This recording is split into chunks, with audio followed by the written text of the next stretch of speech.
Assalamualaikum warahmatullahi wabarakatuh. Perkenalkan, saya Chani Deskuri, peserta Latsar CPNS Kabupaten Sumedang. Saya bertugas sebagai guru di UPTD SDN Gendereh, Kecamatan Buah 2. Pada video kali ini, saya akan menjelaskan mengenai resume dari manajemen ASN. Berikut ini adalah penjelasannya. Manajemen ASN merupakan pengelolaan ASN untuk menghasilkan pegawai ASN yang profesional, memiliki nilai dasar, etika profesi, bebas dari praktek korupsi, kolusi, dan nepotisme. Jadi, manajemen ASN lebih menekankan kepada pengaturan profesi pegawai sehingga diharapkan akan tersedia sumber daya ASN yang unggul dan selaras dengan perkembangan zaman.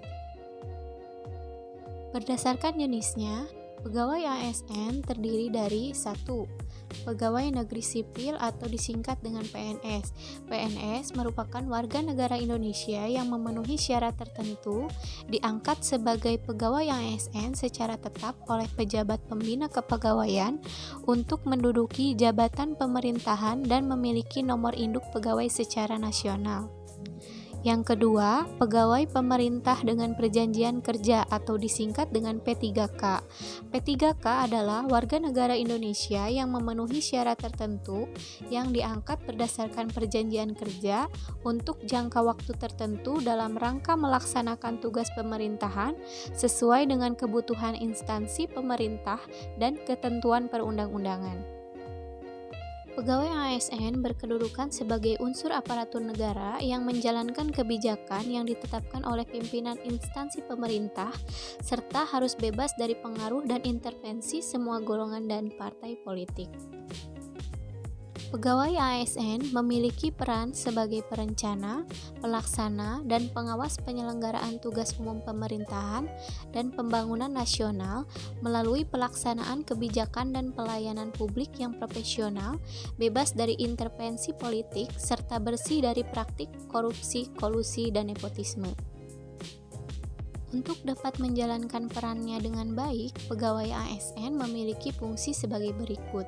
Yang pertama, pelaksana kebijakan publik, yakni melaksanakan kebijakan yang dibuat oleh pejabat pembina kepegawaian sesuai dengan ketentuan peraturan perundang-undangan. Yang kedua, sebagai pelayan publik, yakni memberikan pelayanan publik yang profesional dan berkualitas. Yang ketiga, sebagai perekat dan pemersatu bangsa, yakni mempererat persatuan dan kesatuan Negara Kesatuan Republik Indonesia. ASN senantiasa dan taat sepenuhnya kepada Pancasila, Undang-Undang Dasar 1945, negara, dan pemerintah. Selain itu, ASN juga senantiasa mengutamakan kepentingan negara daripada kepentingan diri sendiri.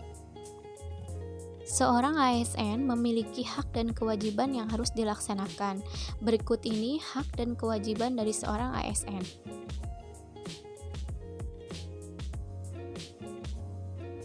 Dalam Undang-Undang ASN disebutkan bahwa profesi ASN berlandaskan pada kode etik dan kode perilaku yang bertujuan untuk menjaga martabat dan kehormatan ASN. Berikut ini merupakan kode etik dari seorang ASN. Fungsi kode etik ASN. 1. Sebagai pedoman, panduan birokrasi publik atau ASN dalam menjalankan tugas dan kewenangan agar tindakannya dinilai baik. 2. Sebagai standar penilaian sifat, perilaku, dan tindakan birokrasi publik atau ASN dalam menjalankan tugas dan kewenangannya. 3. Etika birokrasi penting sebagai panduan norma bagi aparat birokrasi dalam menjalankan tugas pelayanan pada masyarakat dan menempatkan kepentingan publik di atas kepentingan pribadi, kelompok, dan organisasinya. Konsep sistem merit dalam manajemen ASN. Penerapan sistem merit dalam pengelolaan ASN mendukung pencapaian tujuan dan sasaran organisasi serta memberikan ruang bagi transparansi, akuntabilitas, objektivitas, dan keadilan.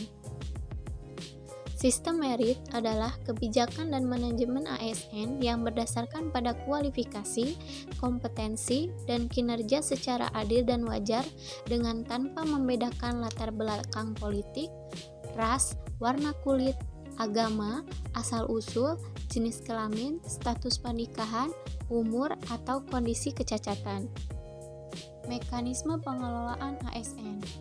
Untuk manajemen PNS meliputi penyusunan dan penetapan kebutuhan, pengadaan pangkat dan jabatan, pengembangan karir, pola karir, promosi, mutasi dan tunjangan, penghargaan, disiplin, pemberhentian, jaminan pensiun dan hari tua, dan perlindungan. Untuk manajemen P3K meliputi penetapan kebutuhan, pengadaan, penilaian kinerja, penggajian dan tunjangan, pengembangan kompetensi, pemberian penghargaan, disiplin, pemutusan hubungan perjanjian kerja, dan perlindungan. Sekian pemaparan materi dari saya. Terima kasih. Wassalamualaikum warahmatullahi wabarakatuh.